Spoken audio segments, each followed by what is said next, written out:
Hubert Butler was very much an Irishman, very much an ascendancy Protestant. He made no apologies for this, for his position in the world. I wish, and a few others like me wish, that people like him had continued to contribute, that more people like him had continued to contribute to Irish life, because what we were left with was an Ireland ruled by very small-minded people, as Hubert learned later on to his cost. He was born in 1900, and the first 15 years or so of his life must have been idyllic out there in the country. Ireland was in its last Indian summer before the uprising, 1916. And, he did live a privileged life. I mean, they were small aristocracy, but they were aristocracy. And there's no point in trying to deny that. Hubert himself never denied that he had privileged background. But he made use of it. Hubert was not partisan. He looked at Ireland and at Europe with a very, very clear eye. And he saw very clearly, and he bore very clear witness to what he had seen, which got him into a great deal of trouble in Ireland, because when he wrote about the doings of the Catholic Church in Croatia and the role of the Franciscans in particular, Ireland was outraged by this. Catholic Ireland was outraged at the very suggestion that the Catholic priests could be involved in attempts at genocide. And he suffered greatly for that. He was pushed out of public life. And as he said himself, he was lucky to have a few acres that he could retire to and live his life as best he could. I think that was one of the things that encouraged his notion that the local is more important than the national. Because in a way he had no choice. He could only live a local life because essentially he was silenced. I mean, it's only after the church lost its power in the 90s, or lost most of its power in the 90s, that we realised how like Eastern Europe under communism, Ireland and the Catholic Church was. Hubert Butler was lucky in that he lived in Kilkenny. Kilkenny is a very strange city. It's inland, it's buried in the heart of Ireland, but it's curiously cosmopolitan. A city with a long, rich history. I mean, calling it a city is a bit ridiculous because it's just a big town, but they're very proud of the fact that they're called a city. And there were people there, James Delahanty, who worked in the local newspaper, but ran the Kilkenny magazine, which was very important for people like me, for instance, in the early 60s, starting out writing.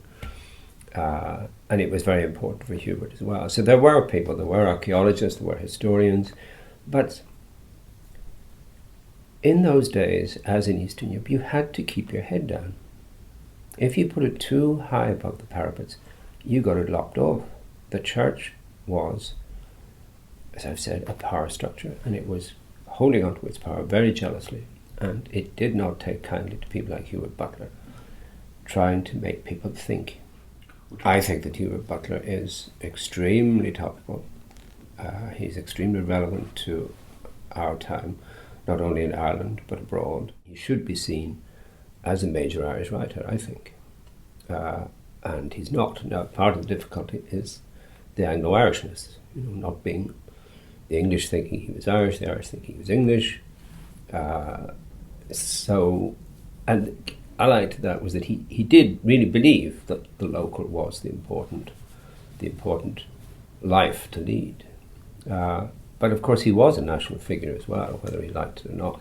He was patriotic, he loved Ireland, he loved the place where he lived, he loved Kilkenny, he loved his house by the River Nore. It is a beautiful part of the world, but he absolutely loved it and constantly emphasised the value of local life.